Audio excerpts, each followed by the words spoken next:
Hey y'all, it's Arwen of Tarot by Arwen. I'm laughing at myself because I just went to turn the video on and I took a picture of myself instead because I didn't realize I had it set in photo mode. So, here is a review and unboxing of the Ring Oracle Tarot. Now, I have not opened this. All I've done is unwrapped it because I didn't think y'all wanted to see me trying to get the paper off. It's a Schiffer publication. You can tell because it's got the fabulous box of magnetics. Okay, now you can't really hold it upside down. It will fall out. I just found out. So, I've got my Mickey Mouse shirt on because it's cold. Huge book. Huge. Now, what you may not know is that Tolkien based a great deal of his Hobbit series and Lord of the Rings on the ring cycle. And this is beautiful. It has about the creator is Allegra Printz, lifelong classical music lover. Looks like she did this all by herself. Oh, cards adapted from illustrations by Arthur Rackham. And he is the fairy guy. That's kind of diminishing what he did, but the Ring Cycle Tarot is dedicated with gratitude to Ludwig. I can't tell what those letters. II of Bavaria, the so-called Mad King, whose patronage financed Wagner's completion and initial production. I can't talk, y'all. Of the monumental Ring of the Nibelung. In supporting art over war, Ludwig II, not II, Arwen, left all of us a profound and enduring legacy of music and myth. Lovely. This is a 2015. It has background, her card choices, she gives you information. The circle of ring possession through the epic, laying out the cards, the plot synopses, the divinatory meanings, and some ring cycle tarot spreads. So, here we go. I'm just looking here to see. I've never seen the ring cycle. Have you? I understand it's like several operas long. And it's something I'd like to do. Now here she says, especially for those with no prior knowledge of Wagner's ring cycle, I recommend initially taking the time to lay out the cards according to the following synopses. In addition to providing a timeline, this process will eliminate much initial confusion about the characters in the cards and significantly illuminate their meaning and divination. She says, I also order a shortcut for those eager to cut as soon as possible to the divinatory chase. She must know me. But it's interesting. She talks about which in the majors, which in the courts, which in the minors, how the gold is first stolen, and how the whole thing lays out. This is a chewy book. I think somebody really interested in the Wagner's ring cycle needs this. And those of us who are just kind of, oh yeah, I've heard about that. Isn't that about the girl in the Ring of Fire sleeping and the guy had to come get her? Yeah, shows you how much I know. But definitely, the Chariot, I just pulled to the Chariot, is Grain or Grania. I don't know how to say it. It's G-R-A-N-E. And it's Brunhild's, the girl I was just talking about, supernatural horse. Like all the Valkyrie mounts, can fly between planes, dimensions, and worlds. Gran is Brunhild's closest and most constant companion, and in the card she is rarely seen without him. When not riding him, she leads him by the bridle. Gran even accompanies Brunhild into exile and is put to sleep alongside her. He too loses his supernatural abilities upon awakening. Very nice. So let's look at the cards. I mean, the book, I could just sit here and read the book and learn so much. So, let's look at the cards, y'all. My desk is a little cluttered. Can you tell? I'm trying to figure out where to put this. So, picking up the cards that are nice size. Look at that. Those are big cards. Trying to find something that I could compare them to, but my iPhone's sitting up in front of me. So they do have that little boxy thing in there to hold up the book. It's for placement. Okay. Those are things I lose. I like that they only do a little plastic thing around their cards. You don't have to pull a lot of plastic off. There's not a whole bunch of plastic to deal with.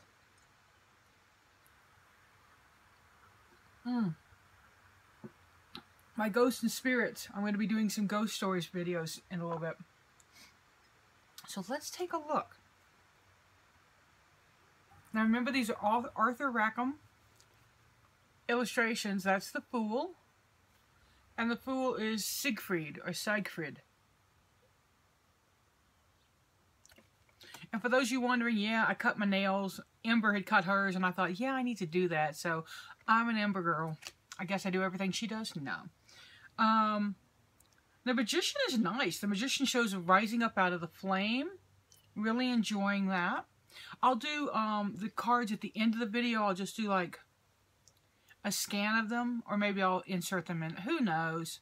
I'm Arwen. I'm scattered. That's why I seek joy, y'all, because it's just a better option. The High Priestess is very eerie, coming up out of the ground. She is Erda. So I'm not going to show you them all. I'm just going to flip through here and see. Wotan is the Emperor.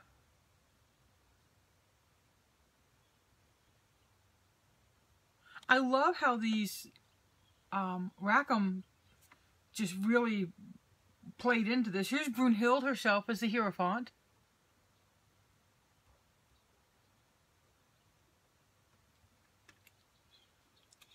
Keep going. There's Gran, or the Chariot. I don't know if I'm saying his name right. If anybody can give me pronunciation, or I'll look it up on the web. Let me Google that for you, Arwen. Strength is a sword. Hermit is the Wandering Wotan. The Wheel of Fortune is the Norns. Justice is Wotan's spear. Now, I like how she breaks down different pieces for the different cards, rather than trying to jam a character in there. The Hanged Man is Brunhild Bound. Death is the Valkyries. I just got a little pop-up. Sorry, y'all. Thought I'd turn them off. So death is nice. Death is an interesting concept. After death, we get... I'm sorry, I'm mumbling to myself.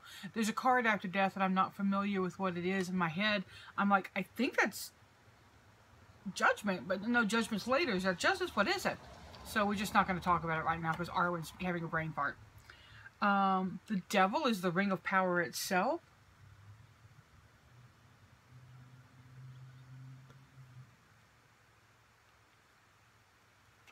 Let's see. Tower is Valhalla. Freya is the star, but it's not F-R-E-Y-A, it's F-R-E-I-A. So I'm not sure if it's Freya or if it's a different person. We have the moon, the sun. Judgment is the world ash tree, and then the world is the ring cycle itself.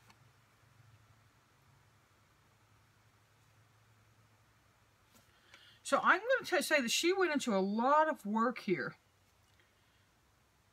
And the suits are gods, walsungs, gibichungs, and ribelungs. I would have to kind of pay attention. That looks like wands. That looks like swords.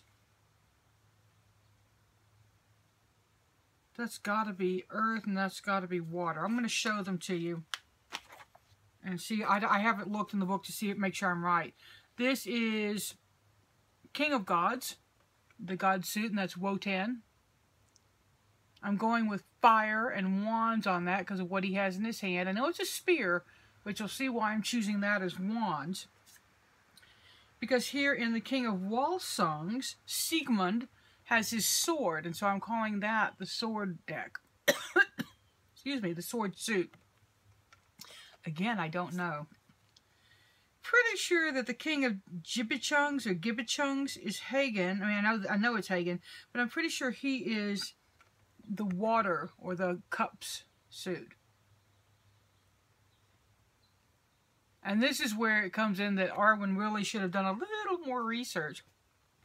Now, the king of Nibelungs, Enslaving Alberic is the name of it, but I'm pretty sure that's got to be the suit of Earth.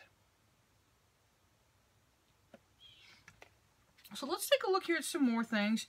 Here we go through the queens. And this is something that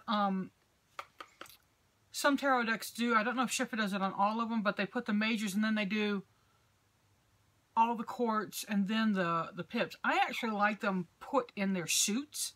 It makes it easier for me. But so they've got the kings and the queens, then the knights. And the knights are, there are no animals, or no, so that's a bit weird for me on the knights. I like to see some kind of significant animal for them to be on, so that's a weird one for me. Page of Gods, Thor is the page. That's a pretty big page, guys. And then Siegfried is the page in all three others in different versions. Then we have the Ace of Gods. And I'll show you the aces, and I'll do scans. Trying to remember to do scans. I'm doing this a little different. The Ace of Wolsungs.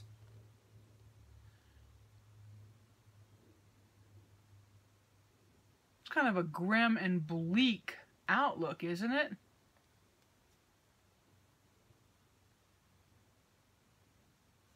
I have to look into this a lot more. I'm really fascinated by this text. Gibichungs, if I am mispronouncing all these words, y'all will just have to forgive me. The ace. Color in that, I like the color. I like the rising up from the bottom. That makes me get that ace information. Ace of Nibelungs, or Nibelungs. Got a gorgeous cliff work there, right? Now there is a little pond down there. I may have these wrong. And then we go through the gods, and they just give you 6 of, 7 of, 8 of. You really are going to have to pay attention, I think, to what the cards are called, unless you're very familiar with the ring cycle and Rackham's work, in which case I think you can do it, but because there's not, you know, in general, you don't see the numbers listed very well. Not on the Wolsungs, you will know, because here's only the 4 only has 1.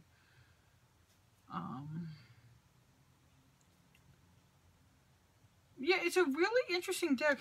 This is a really interesting card. I wish I knew what I knew.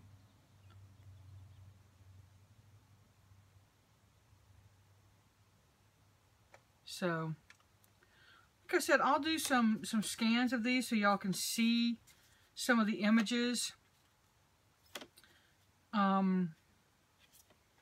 Just a really interesting deck. The 4 of... I have no idea, y'all. No idea. I just love the image. Right? So I've got like a ton of cards spread out here, and I am not going to be able to scan them all. I'd be like giving you the whole deck, and I don't like doing that. Now we get to the Nibelungs, I guess. 4, 5. That's an interesting 5. I really think that this got to be the 5 of Earth, just from the imagery. Sad, walking away, not connected. So, really, really interesting deck. Probably not one I can actually read with right up front because it's so different. But definitely one I'm going to want to look at and study because of the opera. True story. When I was a dog groomer, I would, on Saturdays, I either had one of 2 things on playing on my truck. I was a mobile dog groomer. So I either played whatever the baseball game was. I was a huge Tigers fan back in the day. Now I'm a Rockies girl. Or I would be playing the Metropolitan Opera. And it just really depended on whether the game was on at the time, or whether it was a team I really wanted to listen to, or the opera. And one of my regular clients came out. She said, "I just have to say, it's very unusual to meet somebody who likes opera and baseball seemingly equally." That's me, a little quirky. That's probably my Aquarius rising. I am going to do a video on ghost stories. I'm going to do a video on how to do the tarot scopes with your sun, moon, and rising. I've had quite a few questions, particularly when you get the same card shows up in your moon and your rising, or you know, all three get the same cards in different positions, and how that works and how you might look at that. So, and it's just my opinion, not set in stone. And so we'll be doing that. And I hope that you enjoyed this, and do check out the video that Ember and I did called Witchy Women. And we're talking about Samhain, and we go into things like lipstick, tiaras, dumb suppers. I mean, we kind of cover a lot of topics. And we also talk about why we both started YouTubing. So join us on that. And seek joy, y'all. This has been a review of the Ring Cycle Tarot by Schiffer. Published by Schiffer, by Allegra Printz. It's based on Richard Wagner's The Ring of the Nibelung. So there. Oh, and here on the back it says, gods are wands, Walsungs are water, Gibichungs are air, and dwarves or Riblungs are earth. I was a little off. Oh well. Seek joy, y'all. Pass it on.